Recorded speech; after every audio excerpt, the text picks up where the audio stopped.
سبيل الدموع سبيل مريح تنهد يا صاحي كي تستريح وبث الدعاء الخفي الصريح يسعك الفضاء الرحيم الفسيح.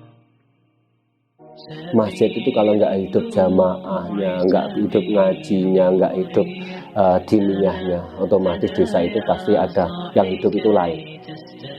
Pasti sabung ayam, perjudian, pemabukan akan muncul. Tetapi kalau orang-orang sudah berbondong-bondong ke masjid, nggak mungkin bawa botol ke masjid, nggak mungkin bawa ayam jago ke masjid, kecuali di Ingko.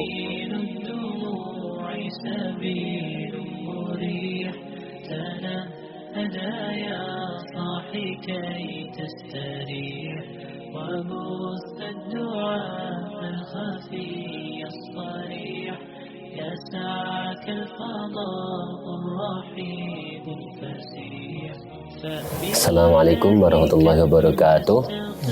Perkenalkan, nama saya adalah Mustafa, mewakili takmir Masjid Al-Alwi, yang kebetulan kami di sini sebagai imam rawatib 5 waktunya.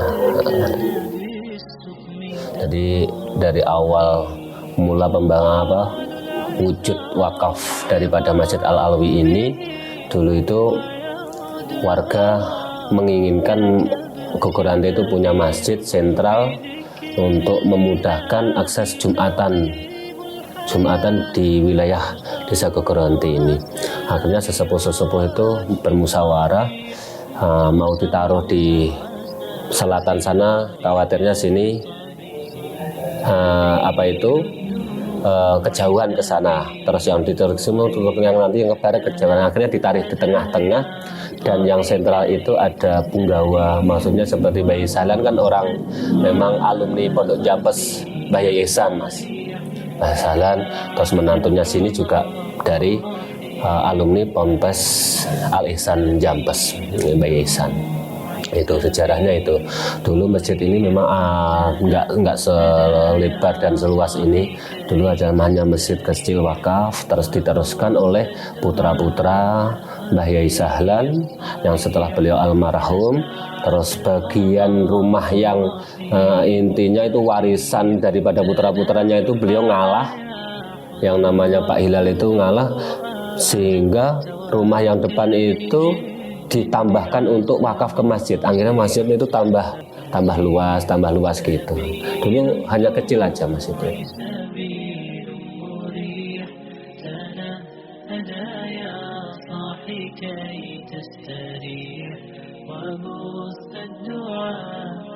Mulai dari awal dulu, kalau saya 2005 baru datang ke desa Gogorante ya Mas, tapi sedikit banyak saya selalu ngobrol-ngobrol dengan sesepuh-sepuh, terus dengar cerita-cerita itu. Awal mula itu musola kecil, terus pengen karena jamaahnya semakin banyak, terus dia direnovasi, diluaskan itu juga dana murni dari swadaya masyarakat.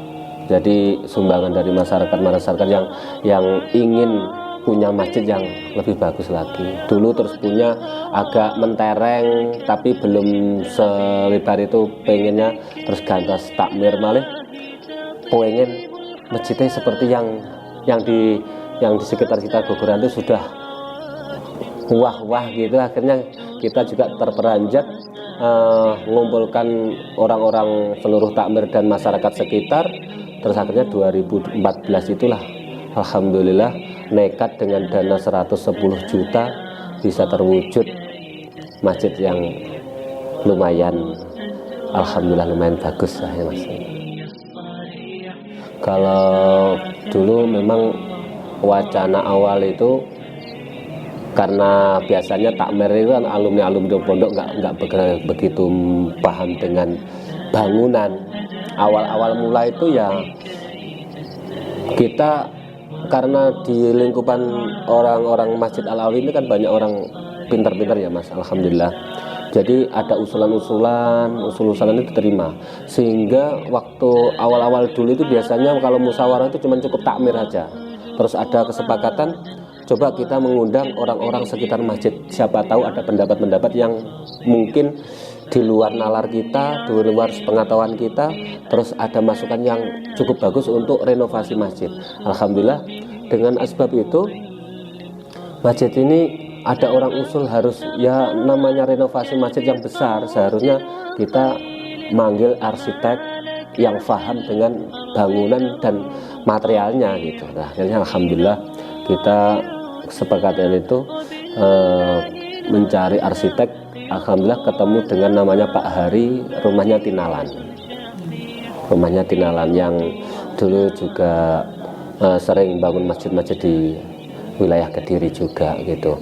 Terus alhamdulillah beliau datang ke sini ngasih gambarnya, terus untuk wacana total biaya beliau juga rincian biaya itu juga beliau sampaikan di tulisan itu. Tapi awal-awal mulai itu ada gambar tapi belum ada tukang yang paham dengan gambar itu.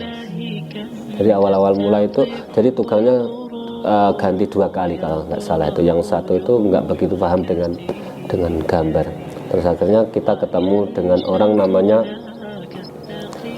dulu beliau tuh kerja di Baptis yang nggarap rumah sakit Baptis itu, namanya Mas Susanto almarhum itu. Terus teman kita kerja di tempatnya Pak Lilik Rasaan Burengan itu dulu. Terus kita kenalan di situ, terus saya aturi ke sini. Beliau alhamdulillah mulai dari nol, mulai dari merancang fondasi dengan gambar-gambar itu, ternyata beliau paham sekali masalah besi, masalah batu, masalah apa saja beliau memahami. Akhirnya alhamdulillah dengan datangnya Mas Susanto itu wujud sampai segini. Terus masjid ini jadi beliau almarhum. Ya Allah, itu mudah-mudahan jadi jariah beliau itu.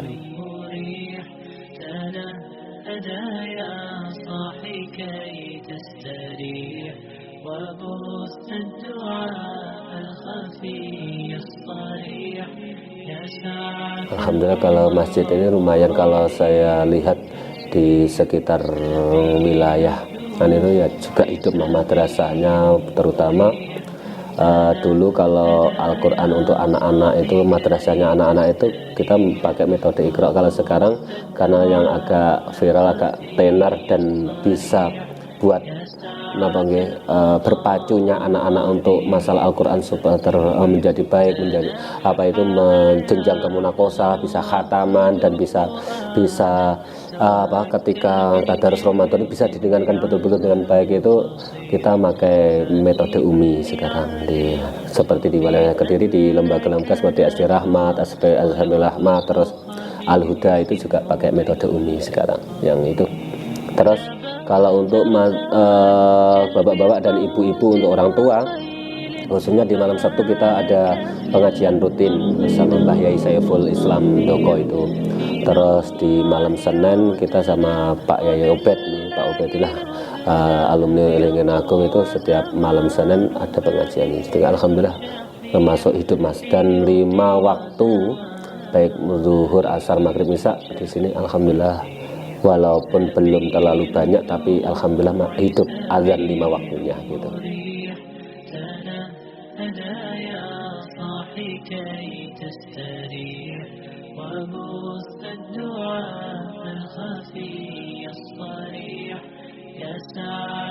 Melihat daripada awal mula Mbah Yai Sahlan wakaf masjid ini kan inginnya bagaimana orang-orang yang di sekitar itu terayomi dengan adanya masjid itu. Seperti Rasulullah itu membangun masjid pertama kali hijrah, yang dipikir bukan kantor, bukan perdagangan, bukan pertanian, tapi masjidnya. Jadi menurut sejarah Islam berarti di mana-mana itu, di mana ada masjid hidup berarti sentralnya desa. Kalau masjid itu hidup, masjid itu ibarat, para ulama mengatakan itu ibarat jantung. Kalau jantung itu sehat, insya Allah orang itu kemana-mana akan sehat juga, diberikan kesehatan. Tapi kalau jantung itu sudah lemah, berarti Setidak-tidaknya orang itu juga akan fisiknya akan juga lemah. Begitu juga masjid. Masjid itu kalau nggak hidup jamaahnya, nggak hidup ngajinya, nggak hidup diniyahnya, otomatis desa itu pasti ada yang hidup itu lain. Pasti sabung ayam, perjudian, pemabukan akan muncul. Tetapi kalau orang-orang sudah berbondong-bondong ke masjid, nggak mungkin bawa botol ke masjid, nggak mungkin bawa ayam jago ke masjid kecuali diingkung. Nah itu berarti setidaknya kita mengacu dari sesepuh-sesepuh dulu untuk mewakafkan masjid ini untuk kemaslahatan umat. Setidaknya yang muda-muda seperti kita yang seperti semuanya takmir, alhamdulillah bersama-sama memikirkan bagaimana masjid ini jadi makmur, terus banyak orang yang beribadah ke situ dan akan menumbuhkan kebaikan-kebaikan. Terus ibarat kalau PG santren itu masih walaupun ada gula segudang atau 2 gudang atau 10 gudang, tapi kalau enggak produk lagi otomatis gula itu akan habis. Begitu juga dengan masjid. Kalaupun takmir ini sekarang masih mentereng, tapi kalau enggak mencetak generasi muda-muda itu dirangkul bersama-sama, akan cures. Yang tua-tua sudah akan lengser mati, maka masjid ini akan bongkor. Begitu juga dengan kehidupan ini. Berarti setidak-tidaknya masjid itu, takmir masjid harus merangkul semua generasi muda. Ayo bareng-bareng diajak ke masjid, terus dikasih tahu tata caranya bagaimana ngopeni masjid, mulai dari kebersihan, mulai dari azan, mulai dari ngimami, mulai dari dimunculkan, digerakkan pemuda-pemuda yang kalau orang tua hanya memikirkan bagaimana kita, nggak memikirkan anak muda, yang tua sudah lengser, nggak ada penggantinya. Berarti yang terpenting hari ini adalah bagaimana menghidupkan, memakmurkan masjid ini dan merangkul keseluruhan daripada masyarakat sekitarnya. Itu Mas, itu saja yang bisa saya sampaikan untuk masalah pesan dan kesan untuk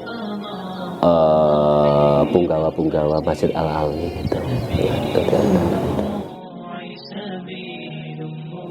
Dari kami mewakili seluruh takmir Al-Alwi, apabila ada yang kurang berkenan mohon dimaafkan. Assalamualaikum warahmatullahi wabarakatuh.